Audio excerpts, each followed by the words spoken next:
Have you ever had anything restored before? Um, I had my driver's license restored once. Wasn't sure I wanted to tell this story, but and I'm not going to.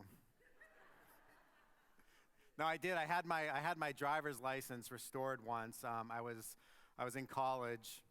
Having my license revoked was like the opposite feeling of what it was like to get my license.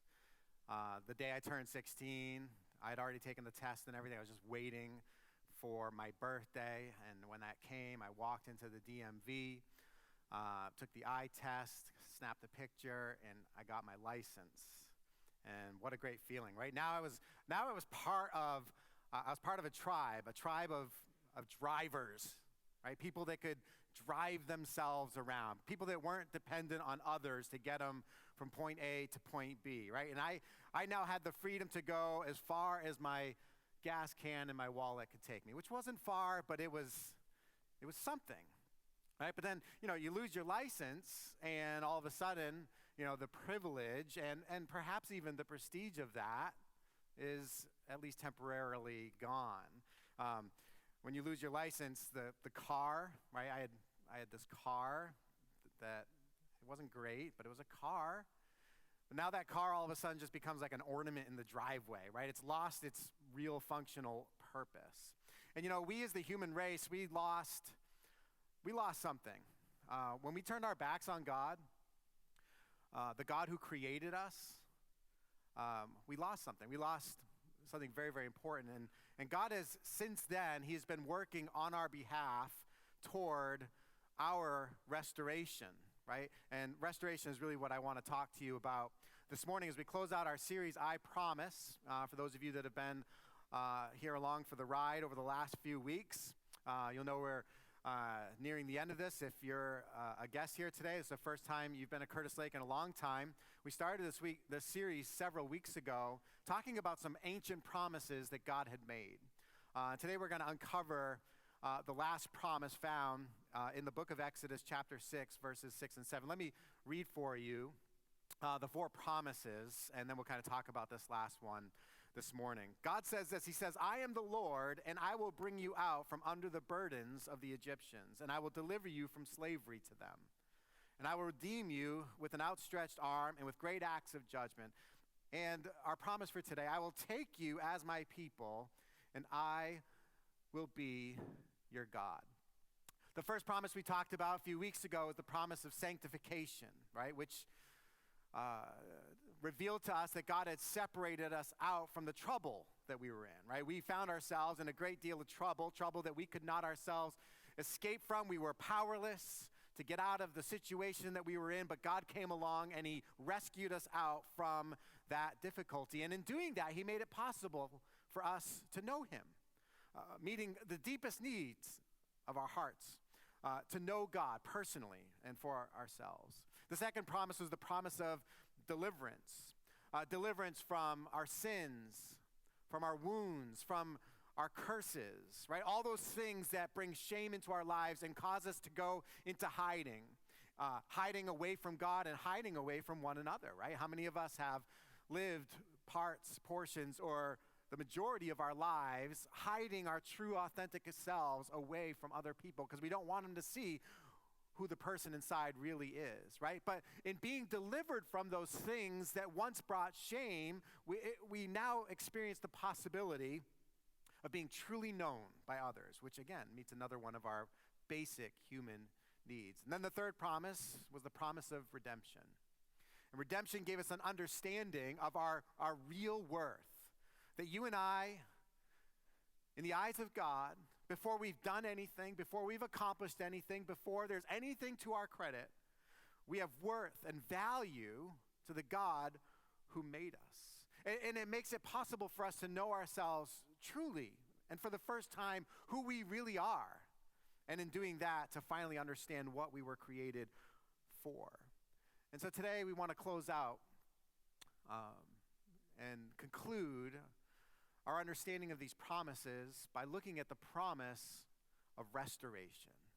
Again, as I said before, that God has been at work, that God is at work bringing restoration, restoration to our lives, restoration to our world. This promise enables us to know one more thing. It enables us as individuals to know our place in something that is bigger than our individual selves. That's the promise of restoration. Let's look at it. God said to this people that he was gathering to himself, he said, I will take you as my people. That's how he frames the promise. I will take you as my people. In other words, I'll make you part of something. Right? By uttering this promise, I will take you as my people, God was essentially helping the people to understand that he was going to make them part of something, right? That they were going to become his people. Right? God said, I will take you as my people. Now, I think we can take that in one of a couple ways. And I think that far too often, we take it in a way that it wasn't intended for us to understand it. One way we could take it is that when God says, I will take you as my people, that we start to see ourselves almost as if we were like pieces to a collection, right? That when we become God's possession, if you would, that we are pieces of some collection, right? As if we are then as reclaimed and restored by God, used to decorate the shelves of heaven with the beauty of what God has taken as his.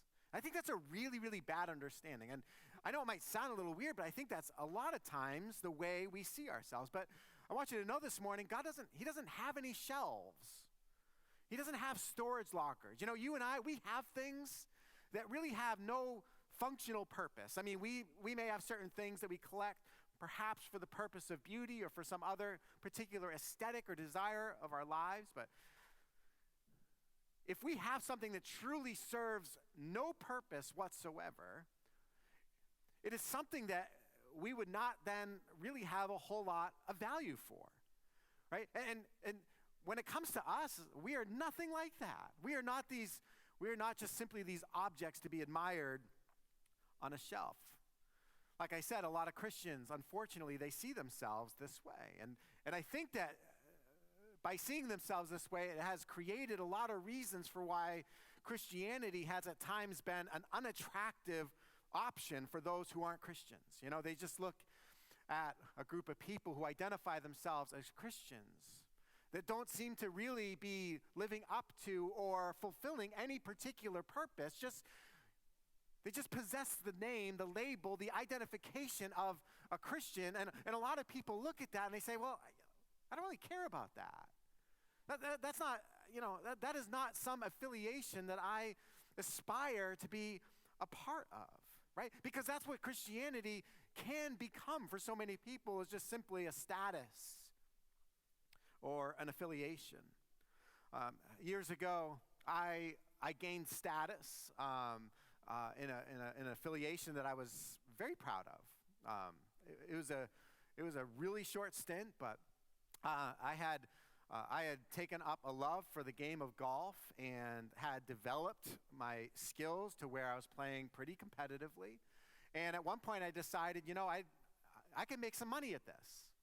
No, I wasn't going to be on TV, with the likes of those that you see Thursday through Sunday every week, competing on the PGA Tour, but there are other ways in which you can be a part of the Professional Golf Association, and so I jumped in. I became a PGA apprentice. In essence, I became a professional golfer. That is, I had the status where I could teach lessons and be paid for them. I could compete in tournaments with other local professionals and perhaps make money. And I'll let you know that my career earnings did, in fact, amount to several hundreds of dollars.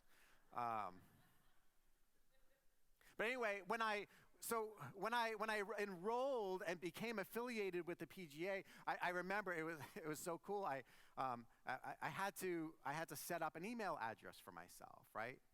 And so as I'm setting up this email address, I thought, wouldn't it be funny if I could get the email address joshua@pga.com? Right? Of course I couldn't get that. I mean, that's like, it's got to be, Jay Parison, Josh Parison, something, nothing so simple as joshua@pga.com. So I typed it in, joshua@pga.com, right? And there wasn't even an intermediate screen where it said, hey, are you sure you want this to be your email address? It just gave it to me. And I was joshua@pga.com. Do you have any idea what that means? I felt like, you know what? I think the first thing I'm going to do is I'm going to send an email off to Tiger at pga.com, right? Let's, like I'd walk around. Well, how do I get in touch with you? Oh, well, my email address is joshua@pga.com. Joshua is in the Joshua of the PGA. That's right, the Joshua of the PGA. That whole status thing was very, very, very, very short-lived, right? I'm just a regular amateur golfer again now. But I was part of something. I was affiliated with, a prestigious kind of club, and that was pretty cool. But when God selected his people, and God called them out and issued this promise of restoration, it wasn't just merely to elevate their status, right? For a moment, just a whisker, my status as a golfer was a little different from the weekend warriors that I had been playing with the week before, right? But God didn't, and God doesn't act on our behalf in restoration merely to elevate our status. That is merely to provide us with the opportunity to feel like we are now affiliated with his club. If status were all that becoming a Christian was about, the only purpose that could possibly fulfill is the purpose of vanity. Right? The only thing that you could do is flash your membership card. I'm a Christian.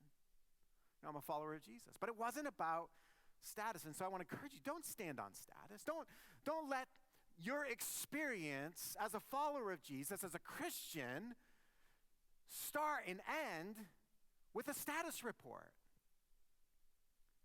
So if it's not about status, then what's it about? Well, I think as we dive in and really begin to unravel the being of God, the nature of God, who God is, as we get to know him, we understand that God is a God of purpose. And there is purpose in everything God does.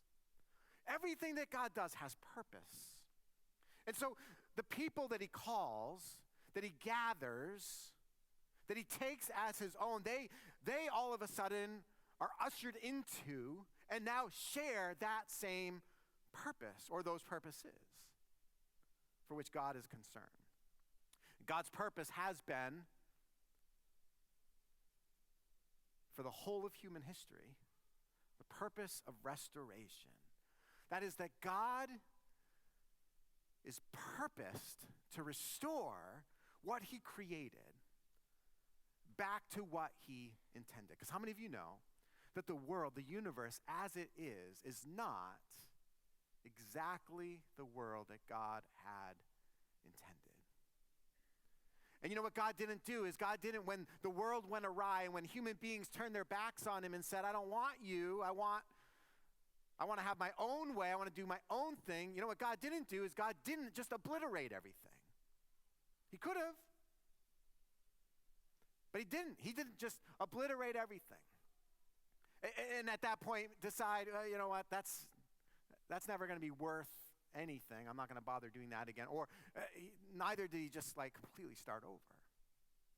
But what he has done is he's worked toward restoration. The very thing that practically everybody in this world, whether they're a Christian or not, wants.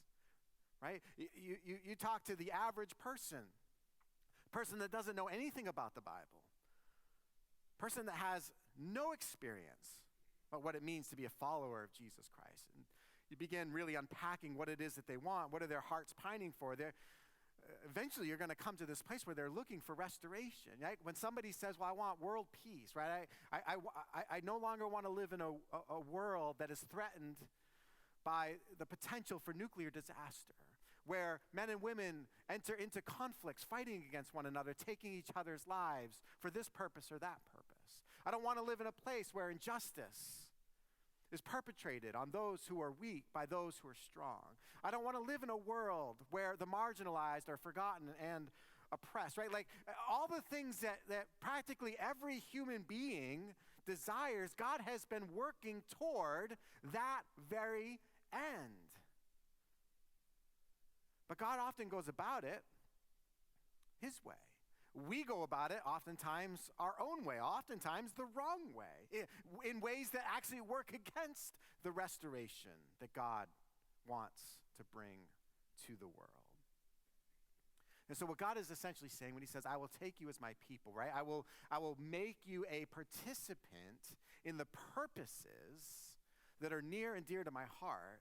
He's basically saying not just that I will make you part of something, right? That's an elevation in status. That is a change in status, just to simply become a part of something. But he really is saying, I'm going to make you part of something that is making a difference. What is it that is the purpose of the people of God? It is to achieve, with God's help and in cooperation with God, the purpose that God has in mind. To make a difference. Now, a couple weeks ago, we talked about the promise of redemption, right? And redemption, it gives us knowledge of our true selves and our own worth. But we can't stop there. We have to move on, right? Like we embrace the promise of our individual worth and our identity in God, but we have to move on to this place where we begin to realize that we are part of something that is bigger than our own individual selves. We have to move to where we recognize how we are now included among this entity that we might call the people of God. I will take you as my people, God said. So what is that something bigger? That purpose that God has in mind for us. It's the restoration of all things to God. It is the introducing lost souls to the seeker and the savior of lost souls. It's bringing righteousness and justice into places of inequity. It's creating new family history for those who are in dire need of a new family history. It's holding and mending the wounded, the hurting, the forgotten. And it's restoring things like beauty and goodness and decency over the chaos, wickedness, and ungodliness that the world is perpetrating every single day.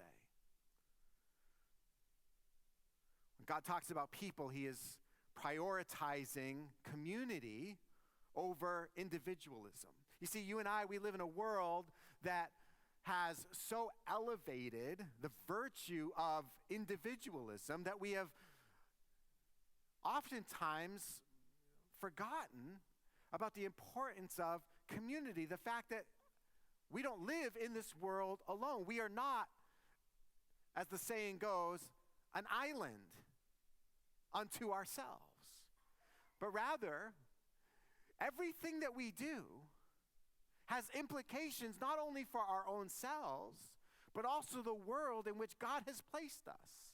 And there is a ripple effect that occurs with every decision that I make, with every choice that is mine, that I might think affects me and me only. The reality is that it has ramifications that go far beyond my own personal experience.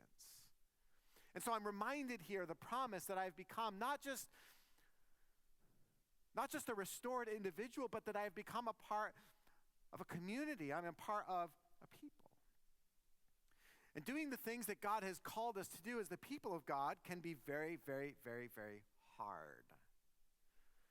Especially as we are so prone to obey our desire for, our leaning toward our own individualistic ideas, our hopes, our ambitions, and our dreams. Our individualism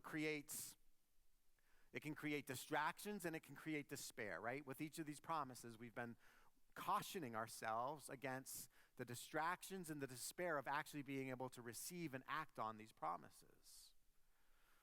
Individualism can create distractions in our lives, right? The distraction that as we consider the condition that the world is in, the situation that the world and the people that are in this world, that they find themselves in, we can be distracted by the idea that fixing it isn't our job.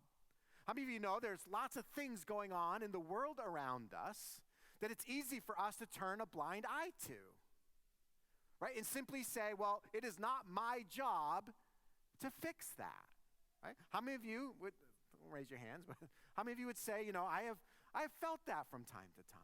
It's very, very easy for us to dismiss, right? Because we don't see the role that we play in having created that particular problem, right? We don't see ourselves as participants for how, a person, people, the world, how such things have gotten themselves or itself into that situation. And so because we have no culpability in it as far as we're concerned, we have no responsibility in fixing it, right? That job is for someone else, right? That's a distraction. We're distracted by our own desires. We're distracted by our own dreams, our own ambitions, sometimes to the exclusion of seeing the place where we're supposed to come in and meet people where they are. Change things that need to be changed. To be agents of change in the world in which we live, right? Those are some of the distractions. Then there's also the danger of despair. Right? Our individualism, while it can distract us, it can also cause us to despair, right? We can look at the problems of the world and just see how big they are and think to ourselves, well, what's the use? Are any of you aware of any worldwide problems that are too big for you to fix? Anybody aware of any such things? Okay? Right? And a lot of times we look at, and maybe it's not even the situation, of the world. Maybe it's the situation a person is in, right? And we're like, oh my goodness. Like that mess is just far, far, far too big for me to ever clean up, right? And so, and immediately our hearts just give into despair, right? This idea that the job is too big. And we have to understand that that's our individualism talking. Right? When I look at something and I say it's too big for me to do anything about that, that is me seeing myself only as an individual. It's not me seeing myself as part of a people. So let me tell you about the difference between what a person can do and what a people can do. Do you know what we can do? Hello? We can do a whole lot more than any one of us in this place can do. And so as we start to allow the individualistic mindset to kind of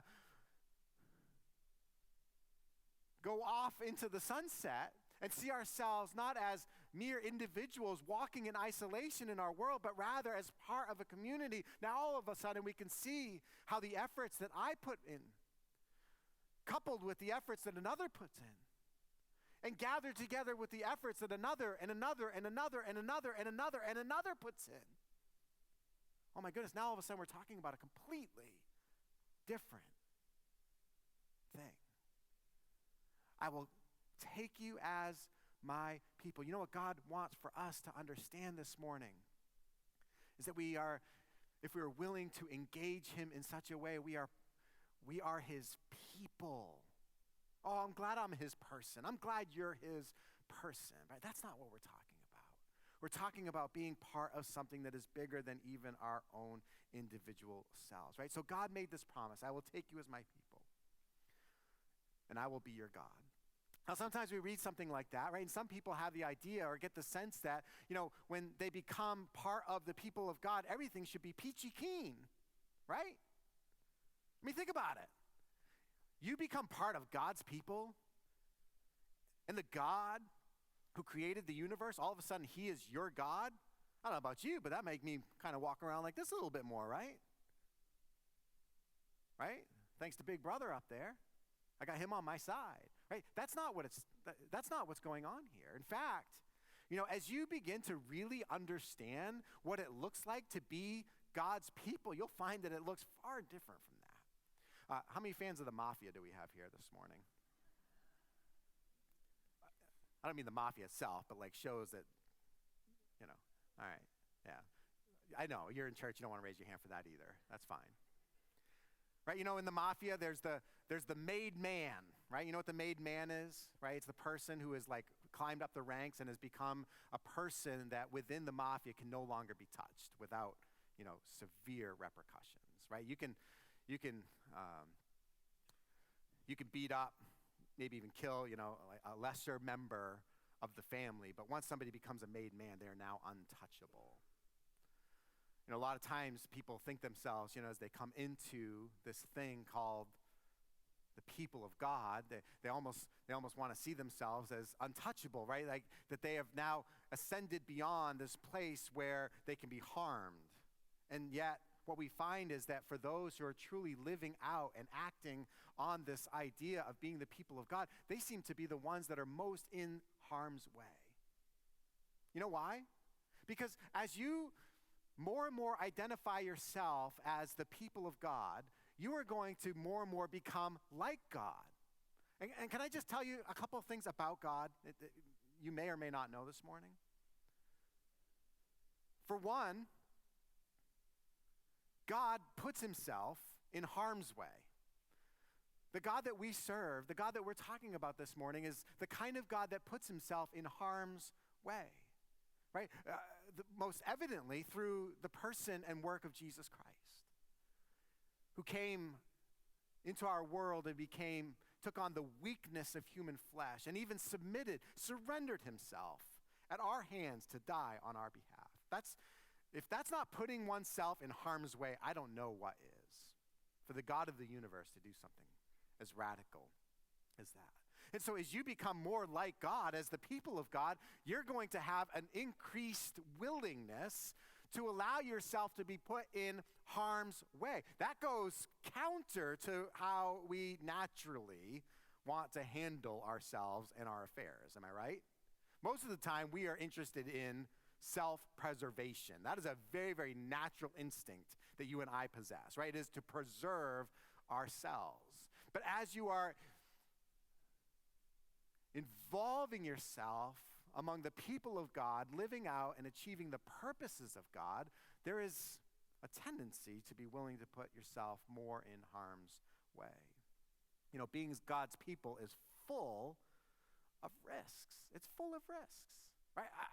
Listen, I'm not telling you this promise, right, so that you can walk out of here feeling like, oh man, what a beautiful promise. This is going to make my life so much easier from here on out, right? I'm God's people and he's my God. No, the more you come to realize and embrace and engage in what it means to be the people of God, the more you're going to find how much riskier your life is. How many of you love taking risks? Like really, really, really, really love taking risks. Most of the time we have an aversion to it, right? I mean, there may be a thrill-seeking part of us that wants to, risk life and limb, on occasion, but like within reason, right? There may be some of us that are less conservative with our money than others, and so we're willing to kind of be a little risky, right?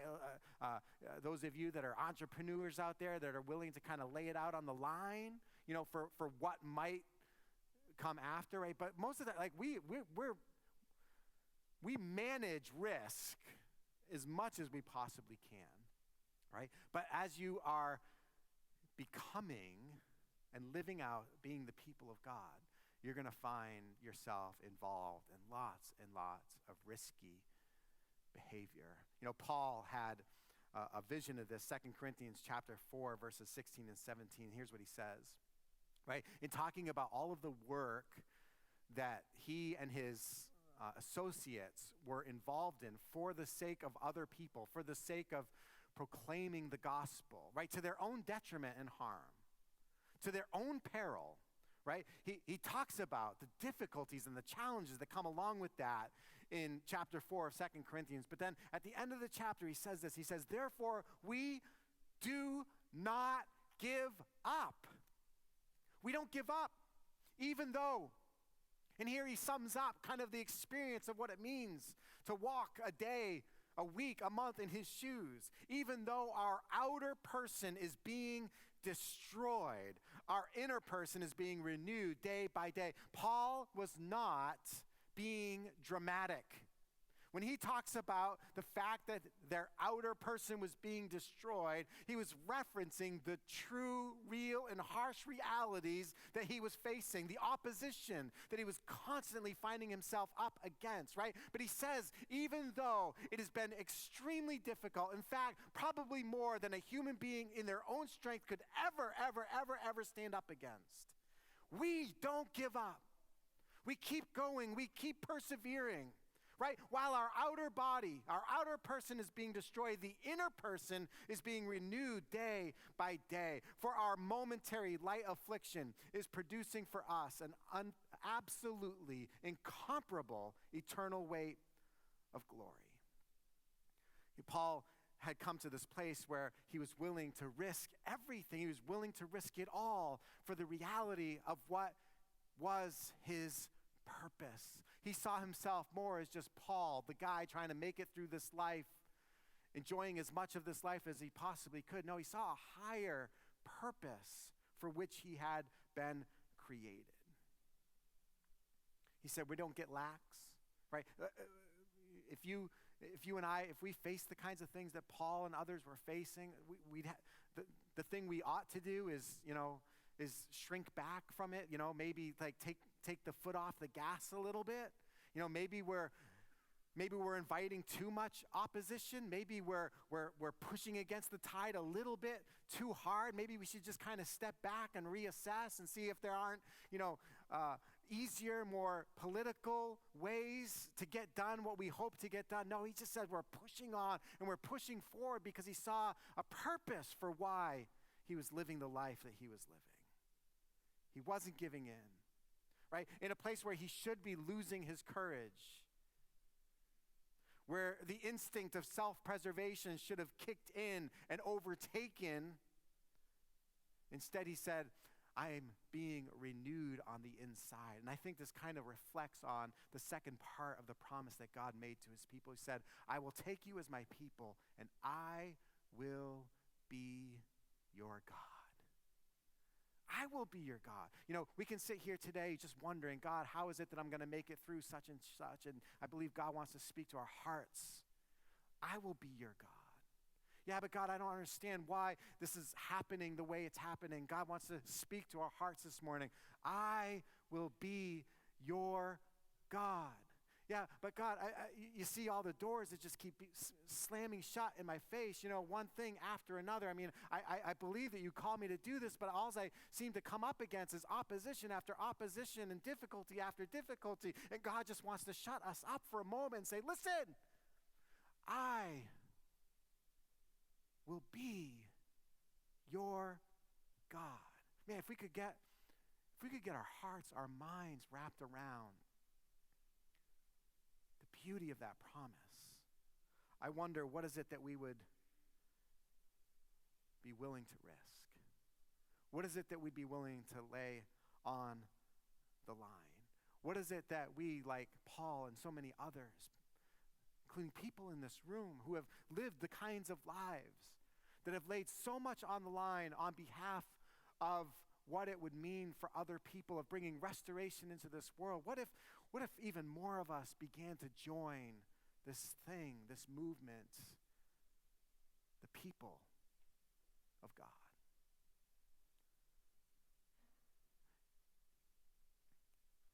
Listen, I think you can do church in one of a couple ways. I think you can do church in the kind of way where, you agree to enter into the community of people with an understanding that there are certain ways in which you must behave. There are certain ways in which you must, show yourself, and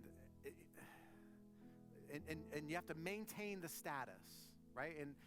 And that's really kind of all that it becomes about, is just this, this affiliation among others that maybe you share a bunch of doctrinal distinctives, right? It's like, okay, well, we all believe these things, and so we're gonna gather together, and we're just gonna center ourselves on, all of these things that we have in common with one another, and then we're gonna we're not gonna tell anybody we're doing this, but we're just gonna kind of seclude ourselves, right? In the effort to conserve and to protect the sanctity of what we're trying to create and hold on to, right? Like that's a way to do church. That's a way a lot of people do church. That's not the way I want to do church. I think most of you probably have been a part of this church because that's not the way you want to do church.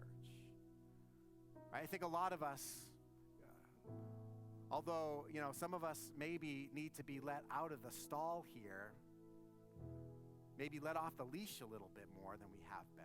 I think there's a desire in our hearts. Maybe it's in an infant stage. Maybe it's really starting to gather steam. Maybe it needs the paddles. I don't know.